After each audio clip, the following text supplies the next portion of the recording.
Kamusta na nga po mga master at sa ngayon ay atin ang ipagpapatuloy na gisahin ang Chapter 25 at 26 sa manhwa series ng Ranker's Return, kaya't atin na nga pong agarang umpisahan. Ayon nga sa kwento na sa makalipas na 2 taon ay napakarami ng mga manlalaro ang dumaan sa naturang disyerto. Gayunpaman, walang sino man sa mga ito ang nakatuklas ng lihim na lagusang minsay nagawang pasukin nitong si Miligad. Muli nga nating masisilayang nakatayo sa harapan ng isang dambuhalang cactus etong binata at iniisip kung ito na nga raw ba ang kanyang hinahanap. Pilit naman siyang pinahihinto ng kanyang alaga sapagkat muli nga lamang bumaon ang kanyang pagmumuka sa nasabing cactus. Do'y pinagsabihan nga siya nitong si Tangi sa aniya ay isang kahangalang pagkilos nitong kanyang bossing na hindi nga rin natutuwa sa mga nangyayari.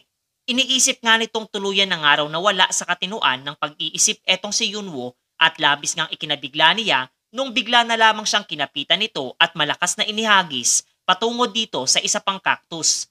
Sa pagkakataong ito ay hindi na nga nasadlak ang pagmumuka ng kanyang alaga sa nasabing halaman at masisilayang tuluyan itong tumagos dito na talagang ikinatuwang masilayan nitong ating pangunahing tauhan. Kapwa nga pumasok na rin etong binata sa naturang lugar at bagyang naalala ang kanyang naging paglalakbay na isinagawa sa nakaraan. Eto namang alaga niyang si Tangi ay labis na nagdaramdam buhat sa kanyang aksyong isinagawa na agarang hiningi niya ng tawad. Hanggang sa walang ano-ano ay bigla na nga lamang lumitaw mula sa kanilang likurang bahagi ang isang kakaibang nilalang na ayon pa nga sa binata ay isa nga daw itong tinatawag na mutant desert lizard at aminadong ito pa nga lamang ang unang beses na makakita siya ng ganong klaseng nilalang. Labis nga daw itong nahahawig sa isang Komodo dragon na kasalukuyang namumuno sa lokasyong jungle nitong laro. Subalit iyon ay tinatayang may taas na 20 metro habang etong desert lizard ay may 5 metro lamang.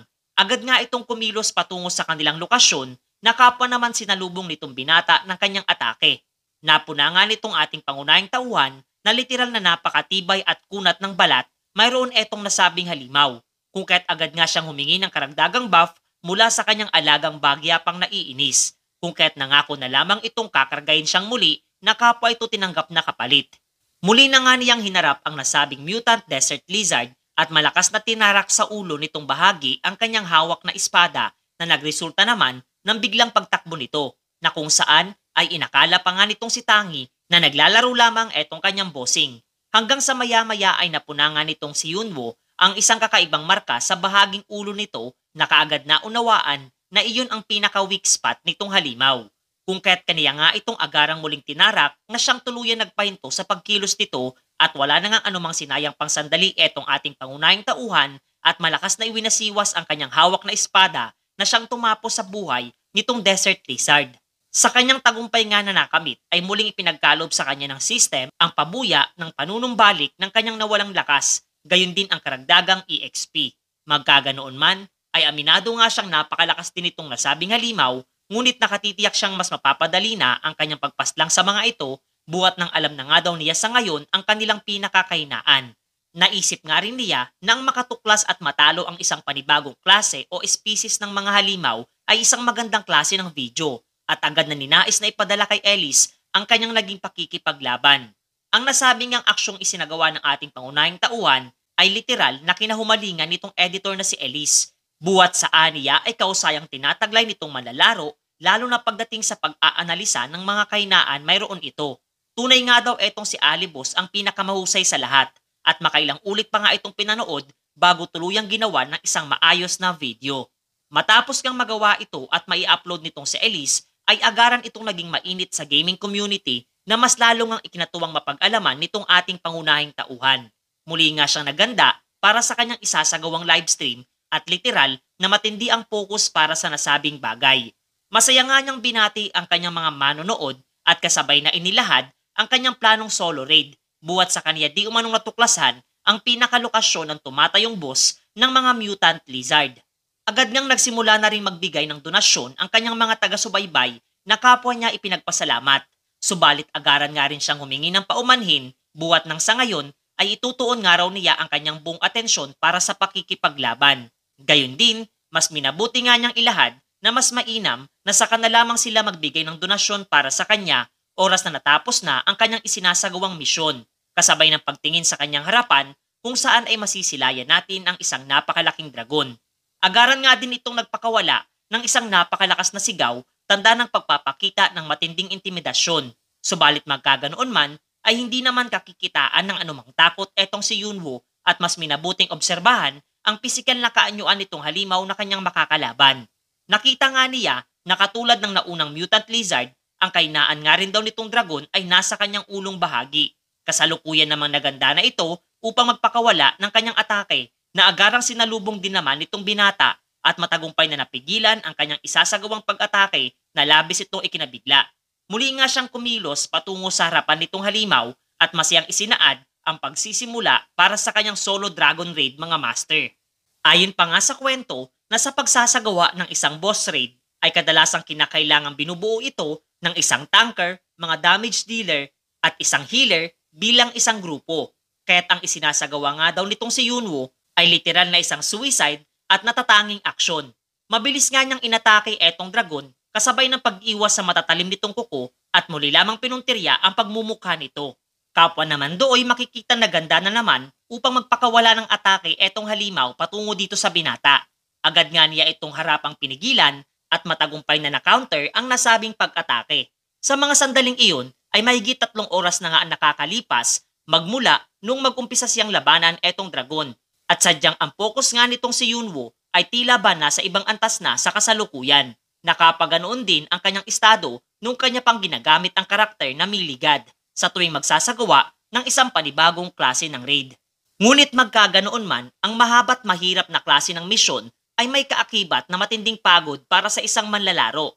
Gayun din, etong ang si Tangi ay nagrereklamo na rin buwat sa tagal ng raid na kanilang isinasagawa at nais nang iwan etong kanyang bossing. Subalit marahan naman itong ipinahayag na maging etong dragon ay nasa dulo na nga rin ng kanyang kakayahan. Kaniya nga daw itong nasisiguro buwat sa napakaraming bilang ng kanyang naisagawang raid sa loob nitong laro. Agad na nga itong lumipad sa impapawid sa itaas na bahagi nitong sina Yunwoo at naunawaang ito na marahil ang kanyang huling aksyon at paraan ng pakikipaglaban. Kasabay nga ng pagpagaspas na mga pakpak nito ay ang mabilis na pagbulusok naman patungo sa direksyon nitong binata ng dragon na agad din naman niyang matagumpay na naiwasan. Aminado nga etong ating pangunahing tauhan na napakabilis nitong pagkilos na isinasagawa nitong dragon. Muli nga itong lumipad at inulit ang kanyang kaparaanan na mas lalo ngang nagbigay ng problema dito sa binata. Buwat sa mas bumilis pa nga ito at kung saang-saang direksyon ang pinatutunguhan upang hindi agarang mabasa. Mas minabuti nga niyang talasan pa ang kanyang lahat ng pandama at napagtanto na malamang ang kanyang likurang bahagi ang pinakapuntirya nitong nasabing dragon. Hindi nga siya nagkamali sa kanyang hinala at do'y masisilayang mabilis siyang inatake nito sa kanyang blind spot. Magkaganoon man ay matagumpay niyang naiwasan ito at makikitang nasa itaas na bahagi na nitong dragon. Inatasan nga niya etong si Tangi na atakihin etong ulong bahagi ng halimaw kung saan pinakawalan nitong kanyang alaga ang kanyang lightning strike na talagang ininda nitong halimaw. Agad na ginamit nga rin itong si Yunwoo ang pader na nasa kanyang likurang bahagi upang mas bumilis pa ang kanyang pagkilos at mabilis na lumika ng isang pag-ataking patungo sa ulong bahagi nitong dragon. Buong lakas nga niyang ibinuhos ang lahat ng kanyang makakaya. Hindi naman siya nabigo sa kanyang isinagawa at matagumpay na tuluyang napaslang etong pinakatumatayong boss ng mga halimaw. Labis nga rin siyang nakadama ng matinding pagod sa pakikipaglaban. Ngunit galit nga siyang binigyan ng kanyang alaga ng isang flying kick buwat sa biglaang pagtalsik nito matapos na ginawa niya ang panghuling atake. Do'y nagpasalamat nga siya sa lahat ng mga taga-subaybay na muling nagbigay ng mga donasyon buwat sa kahusayang kanyang ipinamalas, kasabay ng pagkilala nitong system sa tagumpay na kanyang nagawa. Matapos noon ay muli na nga siya naglakbay mag-isa habang patuloy pa rin nadarama ang matinding pagod mula sa nagdaang pakikipaglaban. Pinagmasdan nga niya etong bracelet mula sa dragong kanyang napaslang at iniisip ang pagsasaayos ng mga pinanghahawakan niyang items sa kasalukuyan. Hanggang sa bigla na nga lamang may isang grupo ng mga manlalaro ang lumapit sa kanyang kinaroroonan. Inakala nga niyang mga tagahanga niya ang mga ito na agara naman siyang tinanggihan kasabay ng paglalahad na sila nga daw ay nagbula pa sa Mano Guild at mayroon nga daw silang isang proposal para sa kanya. At iyon ay ang sumali siya sa kanilang guild na kinabibilangan mga master.